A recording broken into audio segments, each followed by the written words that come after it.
Chapter 16 से आगे बढ़ते हैं। पार्ट बोले तो चैप्टर बोलने के बजाय पार्ट 16 भाग 16 आर्टिकल 330 से लेकर के 342 तक आपका ये पार्ट यहाँ पे बातचीत करता है कुछ विशेष वर्ग। यहाँ पे पहला चीज कहता है आपका विशेष वर्ग, ठीक है ना, वर्गों के विशेष वर्गों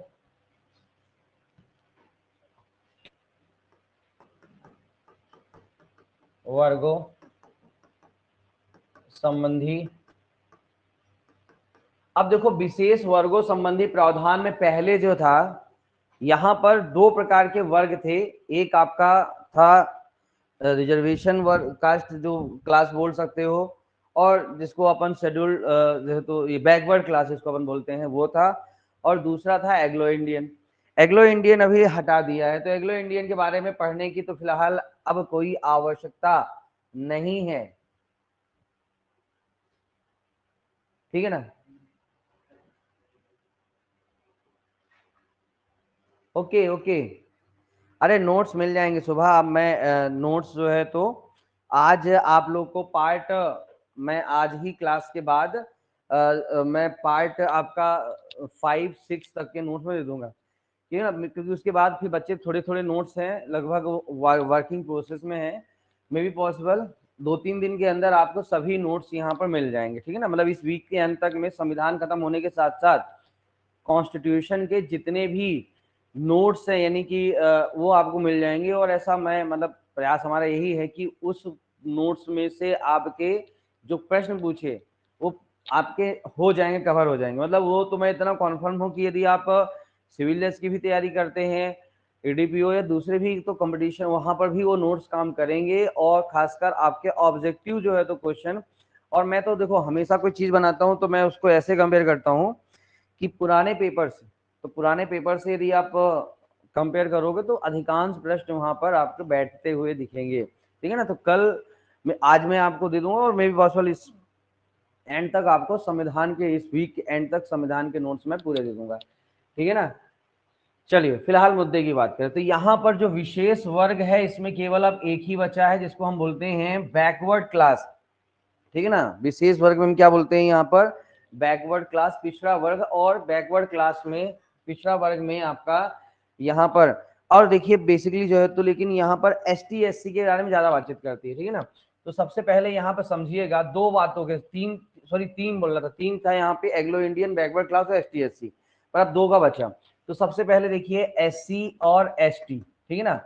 एससी और एसटी के संबंध में आप समझिएगा तो पहली बात यहाँ पे ध्यान रखिएगा परिभाषा कि एसटी एससी है कौन। तो इसके लिए आर्टिकल आपका 366 का क्लॉज 24 और क्लॉज 25, ठीक है ना, ये ध्यान रखना है। और इसके बाद आपका आर्टिकल जो है तो 341 और 342। तो सबसे पहले एसटी एससी की जो परिभाषा है, डेफिनेशंस है, वो इसके बारे में। और दूसरा है आपका पिछड़ा, ठीक है ना, पिछड़ा वर्ग जिसको बोलते हैं बैकवर्ड क्लास। पिछड़ा वर्ग के लिए जो बातचीत करता है वो आर्टिकल आपका 340 में बैकवर्ड क्लास के संबंध में प्रोविजंस यहाँ पर किए गए हैं, ठीक है ना। 340 में बैकवर्ड क्लास का निर्धारण किस प्रकार से किया जाएगा आपको याद होगा, थोड़ा सा मैंने ये आपको वहां पर जब आर्टिकल 16 पढ़ाया था वहां पर भी मैंने इसको थोड़ा सा डिस्कशन किया था। तो ये यहाँ पर ध्यान में रखिएगा। तो 340 में इसके बारे में प्रोविजंस यहाँ पर किए गए। अब यहाँ पर एसटी एससी की जो परिभाषा की हम बातचीत करते हैं तो आपका जो 366 क्लॉज 24 25 देखोगे तो दोनों में सेम चीज ये कहता है कि भारतीय जो संविधान है उसके आर्टिकल 141 के तहत जिनको एसटी के तौर एससी के तौर पर शेड्यूल कास्ट, और बाद में 25 में एसटी को डिफाइन किया गया है ना। तो ये थोड़ा ध्यान रखना, 24 एससी और 25 जो है तो आपका एसटी है ना। ये कोई दिक्कत वाली बात तो नहीं है, कंफ्यूजन था ना पहले, जैसे एससी एसटी बोलते हो अपन, तो एससी एसटी समान बोलचाल में बोलते हैं। तो एससी पहले और बाद में, और बहुत कंफ्यूजन हो तो ऐसा याद कर लेना कि एस तो दोनों में कॉमन है, और बाकी जो सी है, यानी सी पहले आता है आप एबीसीडी में तो 24, और टी जो है तो चूंकि बाद में आता है तो 25। तो जो तरीका आपको लगे वो तरीके से आप इसको याद कर सकते हो। छोटी सी चीज है, मैं समझो ये छोटी चीज है, लेकिन यही जब एग्जाम हॉल में आता है ना तो बच्चा यार SC24 में था कि ST24 में था। आप यकीन करो कि ये छोटी चीज एग्जाम हॉल में बहुत परेशान करती है ना। तो ये इस तरह से आप इसको ध्यान में रखिएगा। बाद में अपन आते हैं 341 और 342। तो देखो ये दोनों प्रोविजंस बहुत कठिन नहीं है, सिंपल सा लिखा है कि राष्ट्रपति किसी राज्य या संघ राज्य क्षेत्र के, तो यहाँ पर कोई भी दोनों में सेम चीज लिखा हुआ है, एक को भी देख सकते हो। तो यहाँ पर राष्ट्रपति पहला है कौन, राष्ट्रपति जिसको बोलते हैं प्रेसिडेंट। तो राष्ट्रपति यहां पर क्या करता है, राष्ट्रपति किसी राज्य या यूनियन टेरिटरी के राज्यपाल, तो राष्ट्रपति किसी राज्य या यूनियन टेरिटरी के जो राज्यपाल हैं उनसे परामर्श करने के बाद, राज्यपाल ठीक है ना, से परामर्श करने के बाद, after consultation from governor of any state or UT, परामर्श करने के बाद ठीक है ना, यहाँ पर क्या कर सकता है कि भागों को विनिर्दिष्ट कर सकेगा। तो यहाँ पर वही कि ST SC मतलब कि यहाँ पर परामर्श करने के बाद, अब इसको सिंपल सा लिखेंगे, परामर्श करने के बाद SC की जातियों को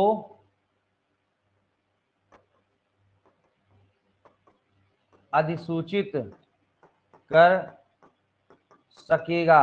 मतलब SC के कौन कौन से कास्ट है उनको क्या कर सकता, नोटिफाई, तो उसको क्या करेगा यहाँ पे नोटिफाई, ठीक है ना, नोटिफाइंग कह सकते हो कि नोटिफाइंग में यूटी के राज्यपाल लिखा हुआ है क्या? क्या यूटी के राज्यपाल, के राज्यपाल, यूटी के राज्यपाल, ठीक है ना, राज्यपाल से परामर्श करने के बाद, ठीक है, तो यहाँ पे विनिर्दिष्ट कर सकेगा, तो विनिर्दिष्ट कर सकेगा। अब यहाँ पर वह जनजाति SC, या अब देखो, अब यहाँ पर चूंकि देखो दोनों सेम प्रोविजन है, तो 340 और 341 में सेम लिखा हुआ है, तो आप यहाँ पर भी चाहो तो ऐसे साथ में इकट्ठा बना सकते हो क्योंकि सेम प्रोविजन है।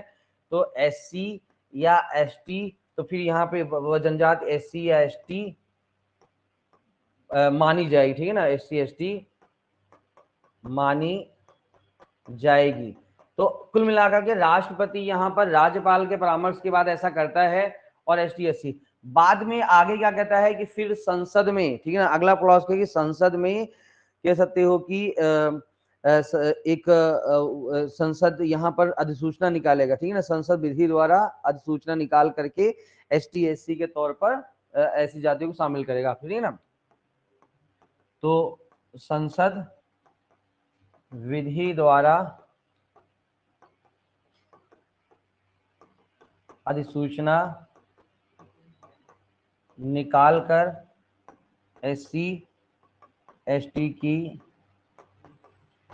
घोषणा करेगा, ठीक है ना। अब एक चीज लास्ट में ध्यान रखना कि एक बार SC ST किसी भी जाति को या तो SC में रख दिया या ST में रख दिया, अब बाद में कह सकते हो कि उस लिस्ट को कभी भी, मतलब उस नाम को, उस जाति को उस पर्टिकुलर लिस्ट से कभी भी हटाया नहीं जाएगा, ध्यान रखना, उसको कभी भी क्या नहीं करेगा, हटाया नहीं जाएगा। अब वो कह सकते हो कि यहाँ पर ST SC का पार्ट मानी जाएंगी, तो जो एक बार जुड़ गया वो कभी भी ST SC के से उस पर्टिकुलर चीज से उसको हटाया नहीं जाएगा। बहुत सिंपल सा प्रोविजन है, वो नहीं पूछता है, आप लिखो तो सही है, नहीं तो लिखो छोड़ सकते हो, काम की बात है यहाँ पे यही है। तो परिभाषा में 366 24 25 341 42, तो राष्ट्र सेम, अब 42 भी देखोगे तो वही सेम कहानी है, बस 341 जो है तो आपका SC के संबंध में बातचीत करता है और 342 ST के संबंध में बातचीत करता है। तो वहां पर सेम कहानी है कि राष्ट्रपति राज्य या यूटी यूनियन टेरिटरी के राज्यपाल से परामर्श करने के पश्चात फिर जनजातियों को सूचित कर सकेगा, बाद में उनको ST SC के तौर पर माना जाएगा। ये आपका पर्टिकुलर क्लॉज यहाँ पे कहता है, इतनी सी बात यहाँ पे ध्यान में रखिएगा। ठीक है, चलिए अब इसके बाद हम अगली बातचीत करते हैं।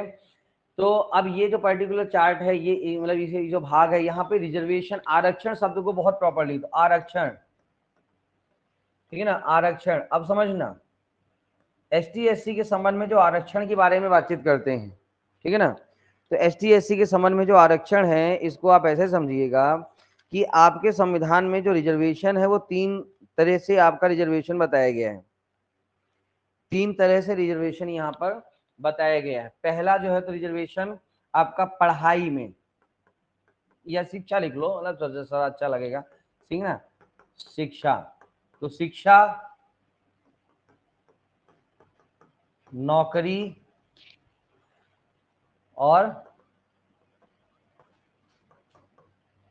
विधायिका, ठीक है ना। तो शिक्षा, नौकरी और विधायिका, लेजिस्लेटिव, 3 जगह रिजर्वेशन यहाँ पे बातचीत करता है। शिक्षा की बातचीत करें तो आर्टिकल 15 क्लॉज 4, क्लॉज 5, क्लॉज 6 तो अभी सुप्रीम कोर्ट के जजमेंट पे डोल रहा है, क्या होगा, है ना, तो ये ध्यान रखना। लेकिन अभी क्लॉज 6 हाईलाइटेड है, तो ये चूंकि शिक्षा क्लॉज 6। नौकरियों पे बातचीत करेंगे तो 16 का 4 से लेकर के आपका देखा जाए तो 4 भी लिख देता हूँ पूरा ऐसा। तो 16 का जो है तो आपका 16 का 4A और 16 का 4B, तो ये इतने तो आपका यहाँ पर बातचीत करता है नौकरी में। अब जब विधायिका की बातचीत करेंगे तो यहाँ पर आपका आर्टिकल है 330, 300 आपका 32 और 334, 3 ही आर्टिकल यहाँ पर आपको ध्यान में रखना है, 330, 332 और 334, ठीक है ना। तो शिक्षा और नौकरी वाला तो अपन ने पढ़ लिया है। और विधायिका, तो विधायिका में यहाँ पर 330 देखोगे, केवल हेडिंग ध्यान रखना 330, तो यहाँ पर लोक सभा में एससी और एसटी के लिए आरक्षण, आरक्षण ऊपर लिख दिया, तो लोकसभा में। और 332 देखोगे तो यहाँ पे क्या कहता है आपका विधान सभा में, ठीक है ना, इंग्लिश वाले आपका हाउस ऑफ पीपल और लेजिस्लेटिव असेंबली, ठीक है ना। तो एससी और एसटी के लिए आरक्षण। 334 यहाँ पे ध्यान रखना, अभी 2000 ये इसमें समय बढ़ाया जाता है, अभी 2019 में इसमें समय बढ़ा करके कितना कर दिया गया है, 80 साल वर्तमान में ये, है ना। तो ये हर साल 10-10 साल के लिए एक्सटेंड, यानी कि रिजर्वेशन कब तक चालू रहेगा। तो वर्तमान में देखोगे 334 में जो है तो यहाँ पर इसको कितना कर दिया है अभी 25 जनवरी 2020 को, सॉरी, है ना। तो 25 जनवरी 2000, तो अभी 334 में अभी अमेंडमेंट का हुआ है 25 जनवरी 2020 में, ठीक है ना। 70 वर्ष को बढ़ाकर 80 वर्ष कर दिया गया है, ठीक है ना। तो जो 17 ईयर था, 70 वर्ष था, उसको एक्सटेंड करके 80 साल यहाँ पर कर दिया गया है, यानी कि 10 वर्ष और यहाँ पर बढ़ा दिया गया है। ये ध्यान में रखिएगा। संविधान संशोधन अधिनियम जो था, जहां तक मुझे ध्यान आ रहा है 104 है, 104 है ना। तो संविधान संशोधन अधिनियम नए बैलेट में मिल जाएगा।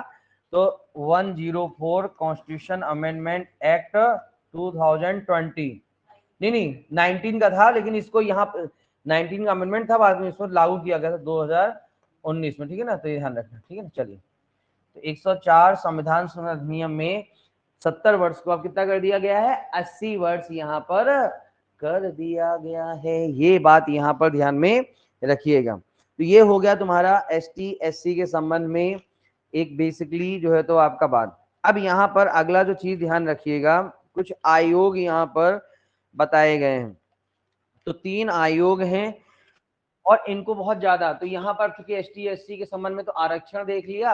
अब एसटी एससी के संबंध में, चूंकि एसटी एससी के संबंध में देख रहे हो, तो एसटी एससी के संबंध में जो है तो यहाँ पे ऐसा करके जो है तो यहाँ पे आयोग, आयोग। अब आयोग देखा जाए तो यहाँ पर 3 है, एससी, एसटी और ओबीसी, है ना। अब इनको भी याद करने का तरीका बहुत सिंपल सा है, आपको वही सीक्वेंस, तो एसटी एससी और ओबीसी ऐसे याद रखना है ना, जैसे ओबीसी पहले पढ़ते हैं उनको बाद में पढ़ना।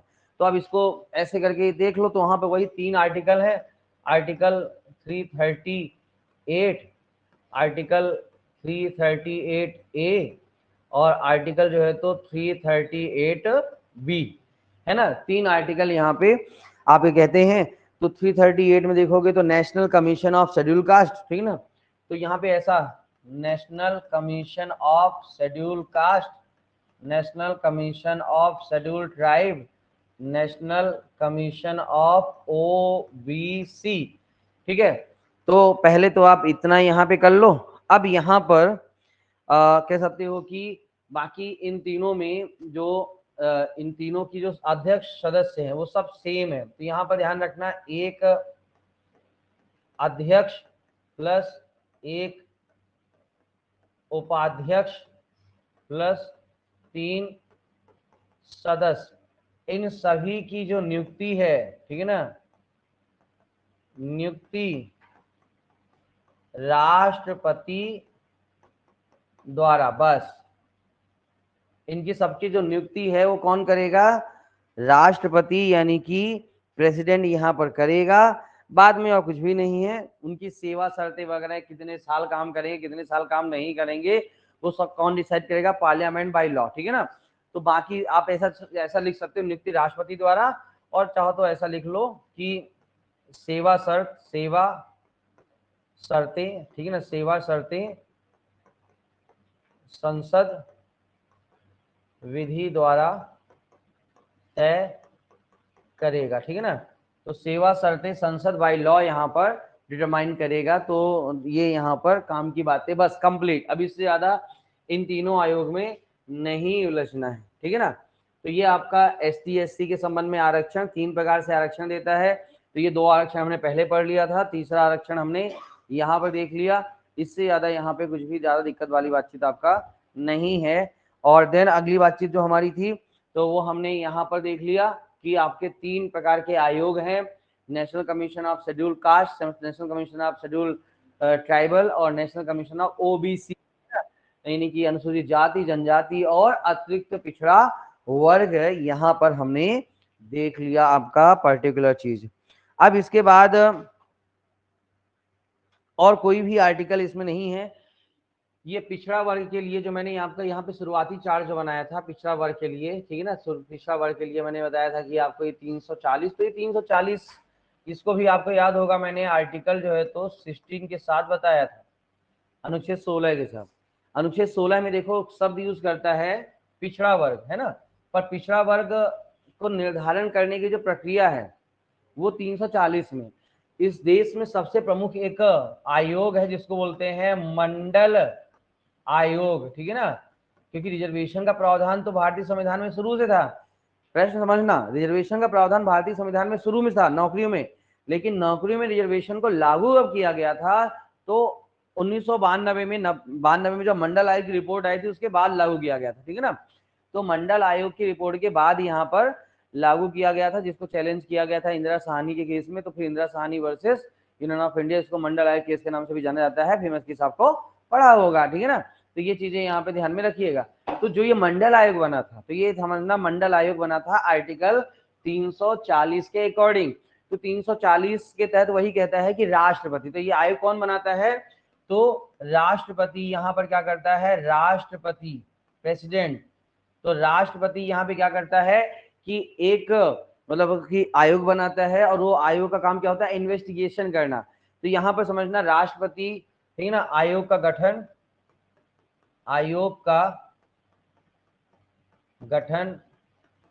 करेगा। तो राष्ट्रपति यहाँ पर आयोग का गठन करेगा, पहली चीज यहाँ पे ध्यान रखिएगा। अगली चीज, जब आयोग गठित हो जाती है, आयोग का गठन राष्ट्रपति ने यहाँ पर कर दिया, तो फिर अब यहाँ पे आयोग देखो 2 शब्द वहां पे यूज करता है, शैक्षणिक और सामाजिक, है ना, वही है ना, सामाजिक और शैक्षिक वही। तो यहाँ पे 2 तरीके से, तो फिर यहाँ पर सामाजिक और शैक्षणिक दृष्टि से, ठीक है ना, पिछड़े हुए वर्गों का यहाँ पर एक लोगों का समूह इकट्ठा करेगा, रिपोर्ट राष्ट्रपति को देगा, राष्ट्रपति उस रिपोर्ट को पार्लियामेंट के सामने रखवाएंगे और उसके बाद वो पिछड़ा वर्ग बैकवर्ड क्लास कहला जाएगा और फिर उसी बैकवर्ड क्लास को हम रिजर्वेशन देंगे। तो समझ में आ गया, क्लियर कहानी। तो ये थोड़ा सा ध्यान रखिए, क्योंकि ये क्या होता है ना, रिजर्वेशन की ये चीजों को बच्चे उतना जल्दी समझते, पढ़ते उड़ते सब है लेकिन उस चीज को समझते नहीं है। तो ये चीज समझ लेना कि आपका रिजर्वेशन संविधान में शुरुआत से था, नौकरियों में रिजर्वेशन जब से संविधान बना तब से था, लेकिन लागू शुरू से नहीं था। लागू कब से हुआ था? मंडल आयोग की रिपोर्ट के बाद से, ठीक है ना। क्योंकि पहले जो संविधान आर्टिकल 16 पढ़ोगे फिर से 16(4) देखो तो वहां पे क्या कहता है कि आपका जो बैकवर्ड क्लास है, बैकवर्ड क्लास जिनका रिप्रेजेंटेशन प्रतिनिधि जो है तो पर्याप्त सफिशिएंट नहीं है, उनके लिए बातचीत करता है, ठीक है ना। और तो उनको हम रिजर्वेशन देंगे। तो पहले तो बैकवर्ड क्लास को डिक्लेयर करेंगे ना, बैकवर्ड क्लास को डिक्लेयर करने का प्रोसेस जो है तो आपकी यहाँ बताई गई है। समझ में आ गया? कोई समस्या? क्लियर? चलिए, मेरे कैमरे को किसने कर दिया? सर आरक्षण से नोट करना है मुझे। है? आरक्षण से नोट करना है सर। अच्छा, नोट करना है आपको।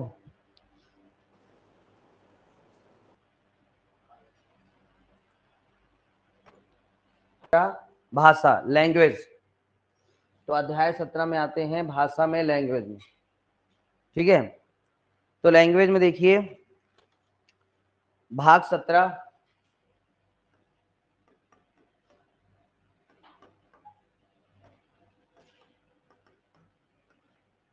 भाषा लैंग्वेज, आर्टिकल की बातचीत करेंगे 343 से 351, 343 से 351 तक में भाषा के बारे में बातचीत करते हैं।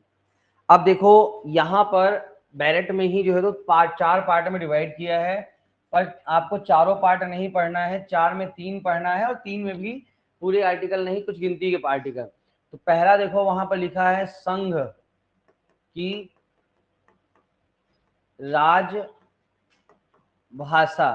ठीक है ना।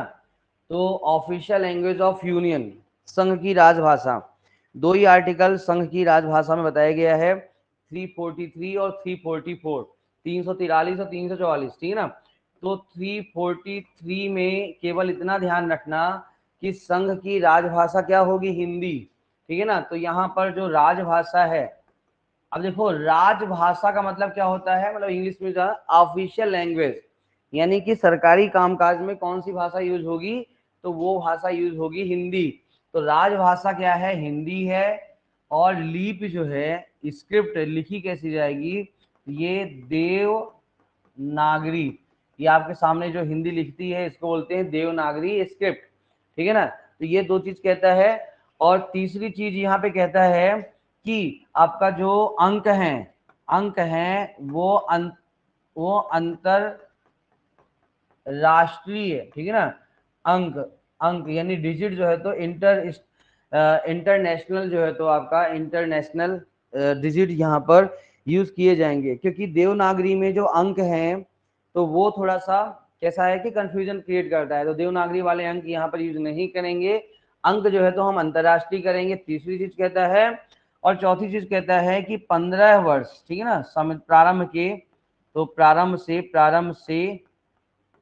15 वर्ष में हिंदी लागू करना, यानी कि सरकारी कामकाज में, जैसे अंग्रेज चले गए, अंग्रेजी छोड़ के चले गए थे, तो वहां पर अंग्रेजी अधिकांश कामकाज में चलती थी, तो वहां पर हिंदी लागू करेंगे। लेकिन फिलहाल हिंदी लागू नहीं हुई, वो बिंदी लगा के साइड में खड़ी हुई है, काम हमारे अंग्रेजी भैया ही चला रहे हैं, ठीक है ना। क्लियर कहानी? ओके। तो ये यहाँ पे ध्यान में रखिएगा, है ना। और फिलहाल अंग्रेजी मीडियम वालों का तो ऐसा भौकाल मचा हुआ है इस समय कि यूपीएससी के एग्जाम में जो है तो हिंदी मीडियम वालों के सिलेक्शन रेशियो पता कितना बचा? 6 to 8% मात्र। यूपीएससी में हिंदी मीडियम के सिलेक्शन रेशियो बचा 6 to 8% मात्र। और दूसरा जो है तो आपका एमपीपीएससी की बातचीत करें, या चलो एमपीपीएससी का मुझे आंकड़ा याद नहीं है, लेकिन सिविल जज की बातचीत करें तो एमपी सिविल जज में इस समय जो है तो आपका 30 से 40% मात्र हिंदी मीडियम के सिलेक्शन हो रहे हैं, बाकी 60 से प्लस चले जाते हैं इंग्लिश मीडियम के बच्चे, सिविल जज में लेके चले जाते हैं। तो है ना, तो ऐसा नहीं है हिंदी मीडियम वाले बच्चे जो है तो पढ़ते नहीं है। हिंदी मीडियम वाले बच्चे गलती कहाँ करते हैं? क्योंकि हमारी मातृभाषा है, तो हम लोग थोड़ा सा क्या करते हैं ना कि जब मेंस खासकर लिखने जाते हैं तो अपनी मातृभाषा जो है तो पेपरों में रख देते हैं, वहां पे गलती हो जाती है। विधिक भाषा लिखें, मातृभाषा लिख देते हैं। हैं, तो मैं जा रिया था तो फिर वहां मैं खा रिया था, हैं, तो वो इस तरह से चीजें मालवी ऐसा करेगा, है ना। वो बंदा खड़ा हुआ था, वो बंदा ने जो है तो हमको देखा, हमने उसको देखा, है। तो कहने का मतलब ये है कि अपनी मातृभाषा यहाँ पे रख देते हैं, इसीलिए हिंदी मीडियम वाले बच्चे थोड़ी, अब वो समझाना बेईमानी है ना। चलिए वापस आते हैं भाषा, भाषा पर। तो ये आपका पहला तो ये कहता है। फिर अगला यहाँ पे राजभाषा में आर्टिकल है 344। 344 में दो चीजें यहाँ पे कहता है, एक आपका बनता है आयोग, राजभाषा आयोग, और दूसरा बनता है समिति, ठीक है ना। तो आयोग और समिति बनता है, तो राजभाषा आयोग बनता है, काम की बातें 344 में राजभाषा आयोग और समिति। अब देखो यहाँ पे 5 वर्ष के अंदर, तो यहाँ पे आयोग कब बनेगा, तो यहाँ पे प्रारंभ से 5 वर्ष के अंदर, अब ये समझना थोड़ा सा, प्रारंभ से 5 वर्ष के अंदर पहला राजभाषा आयोग बन जाएगा, और उसके 5 वर्ष के अंदर,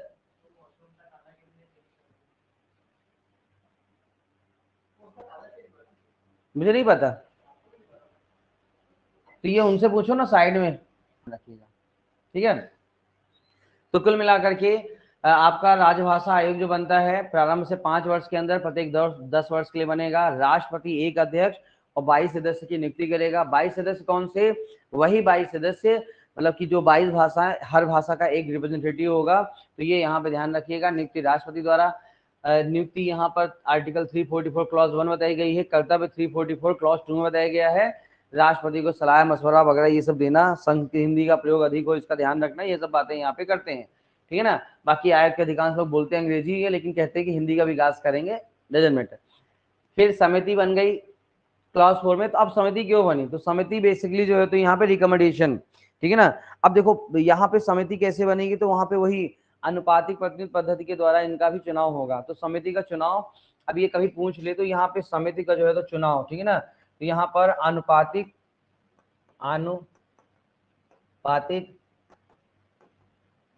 प्रतिनिधित्व पद्धति द्वारा नियुक्त, ठीक है ना। तो समिति के सदस्यों की नियुक्ति समझ में आ जाएगा, वही आपका सिस्टम ऑफ रिप्रेजेंटेटिव प्रोफेशियल, ठीक है ना, प्रोफेशियल रिप्रेजेंटेटिव जो मैनर है, ठीक है ना, प्रोफेशियल रिप्रेजेंटेशन बाय वही सिंगल ट्रांसफरेबल बोर्ड। तो ये अभी इसके द्वारा अभी कहाँ कहाँ पढ़ा था अपन ने, ये प्रक्रिया राष्ट्रपति के लिए होता है और उपराष्ट्रपति के लिए होता है, और राज्यसभा के सदस्यों के लिए होता है ये पद्धति, और ये आ गया, है ना, इतना ही है। ये चीज यहाँ पे ध्यान में रखिएगा, आपका ये पर्टिकुलर क्लॉज ये काम करता है, ठीक है। चलिए, तो ये राजभाषा के बारे में समिति उमिति हो गई। अब आगे बढ़ते हैं, तो समिति के कर्तव्य, तो यहाँ पर राज सिफारिश करेगा, इतना सिफारिश करने की जरूरत नहीं है, आगे बढ़ते हैं। अब यहाँ पे अध्याय जो 2 है वो छोड़ दो, कोई काम का नहीं है। तो यानी कि इसमें जो अध्याय 1 था ये काम का था, तो अध्याय 1 जो जिसमें संघ की राजभाषा है वो हमने देख लिया। अध्याय 2 छोड़ दो, अध्याय 2 किसी काम का नहीं है। अगला काम का है अध्याय 3। अध्याय 3 में सुप्रीम कोर्ट हाई कोर्ट की भाषा, ठीक है ना। तो यहाँ पे जो आपका है सुप्रीम कोर्ट हाई कोर्ट की भाषा, तो अब सुप्रीम कोर्ट हाई कोर्ट की भाषा, तो ये यहाँ पर जो आपका सुप्रीम कोर्ट हाई कोर्ट की भाषा है आर्टिकल 348 और 349 दो आर्टिकल है, लेकिन इसमें एक ही आर्टिकल ध्यान रखना है, ठीक है ना, 348। अब यहाँ पे ध्यान रखना, क्या क्या चीज ध्यान रखना, सुप्रीम कोर्ट हाई कोर्ट के जितनी भी कार्रवाइयां सभी, तो यहाँ पर देखो सरल शब्दों में समझो, सुप्रीम कोर्ट हाई कोर्ट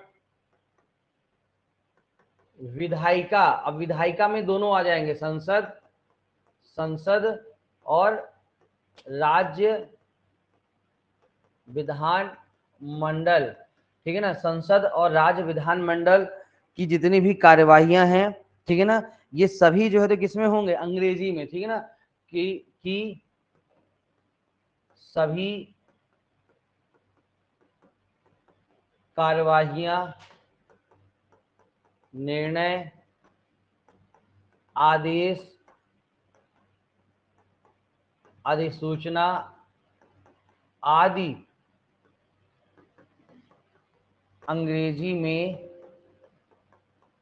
होंगे। सिंपल। तो सुप्रीम कोर्ट, हाई कोर्ट, विधायिका जितनी भी सभी जो है तो किसमें होंगे, अंग्रेजी में होंगे। ये चीज यहाँ पे कहता है, ठीक है ना, अंग्रेजी में होंगे, ये चीज यहाँ पे आपका कहता है, ध्यान में रखिएगा। ठीक है, ऑनलाइन वालों को आवाज आ रही है, रिप्लाई दो। जी सर। चलिए ठीक। आज क्या मैं लैपटॉप का चार्जर घर में भूल गया, सचिन लेने तो गया है घर। अब जितना समय लगा है, अब मान लो अचानक यदि क्लास बंद हो जाए तो फिर अब अगले में फिर जुड़ेंगे, क्योंकि बैटरी उसकी बोलने वाली है ना। लैपटॉप की अब चल गया 1 घंटे बैकअप बहुत दे दिया है। 8-10 साल पुराना लैपटॉप इतना बैकअप दे दिया, बहुत। चलिए, तो ये यहाँ पे ध्यान में रखिएगा, आप अंग्रेजी में होंगे। इसमें दूसरा चीज ध्यान रखिएगा कि इसमें दूसरा जो काम का चीज है वो आपका क्लॉज 2 में लिखा हुआ है। लेकिन राज्य का राज्यपाल, ठीक है ना, क्लॉज 2 कहता है कि राज्य का राज्यपाल, राज्य का जो राज्यपाल है, तो ये राष्ट्रपति की सहमति से, राज्य का राज्यपाल राष्ट्रपति की सहमति से हाई कोर्ट में, ठीक है ना, हाई कोर्ट में। अब देखो, हाई कोर्ट में कार्यवाही की भाषा, हाई कोर्ट में कार्यवाही की भाषा, हाई कोर्ट में कार्यवाहियों की भाषा हिंदी या स्थानीय भाषा उपयोग की अनुमति। तो हिंदी या स्थानीय भाषा। अब देखो, सामान्य तौर पर हाई कोर्ट में जो कार्यवाही होती है वो किस में होती है, अंग्रेजी में ही होती है। लेकिन कार्यवाहियों में जैसे बहस वगैरह, आर्गुमेंट्स वगैरह करने के लिए बोल सकते हैं कि आप हिंदी में बातचीत कर सकते हो या स्थानीय जो भी भाषा उसका प्रयोग कर सकते हो। लेकिन हाई कोर्ट में कोई दस्तावेज आप पेश करोगे, कोई भी दस्तावेज, कोई आवेदन लगाओगे, अंग्रेजी में ही पेश करना पड़ेगा, ठीक है ना। हाई कोर्ट कोई जजमेंट देगा तो हाई कोर्ट का जजमेंट जो है तो अंग्रेजी में होगा। अच्छा, दस्तावेज के लिए भी हाई कोर्ट बोलता है कि आपको ये आवेदन हिंदी में भी लगा सकते हो, मतलब उसकी मनाही नहीं करता यदि बोल दिया है तो। लेकिन हाई कोर्ट का ऑर्डर, डिक्री वो अंग्रेजी में होगा। बाकी आप आवेदन भी चाहो तो हिंदी में लगा सकते हो, आर्गुमेंट्स हिंदी में कर सकते हो या स्थानीय भाषा में कर सकते हो। लेकिन हाई कोर्ट जो आपको जजमेंट देगा वो अंग्रेजी में ही देगा। ये यहाँ पे भाषा के संबंध में बातें ध्यान में रखिएगा। अब अगली बातचीत यहाँ पर ये हो गया। अब इसके बाद कोई आर्टिकल नहीं है जो परेशान करे। इसमें 2 आर्टिकल सर वॉइस डिस्टर्ब हो रही है, वीडियो तो इसमें डिस्टर्ब हो केवल रहा है। दो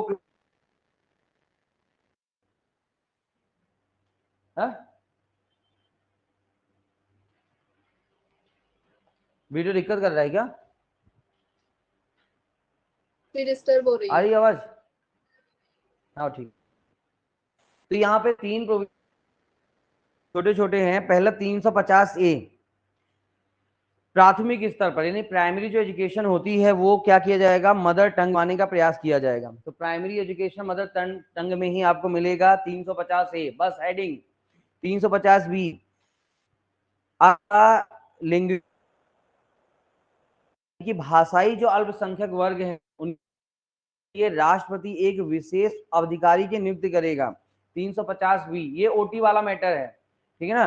तो आपकी ये पूछ सकता है कि किस प्रावधान में कहाँ कहाँ बताया गया है कि अच्छा मातृभाषा में होगी, आर्टिकल 350A, ठीक है ना। सचिन जल्दी से बोले आओ, चार्जर बंद हो जाएगा।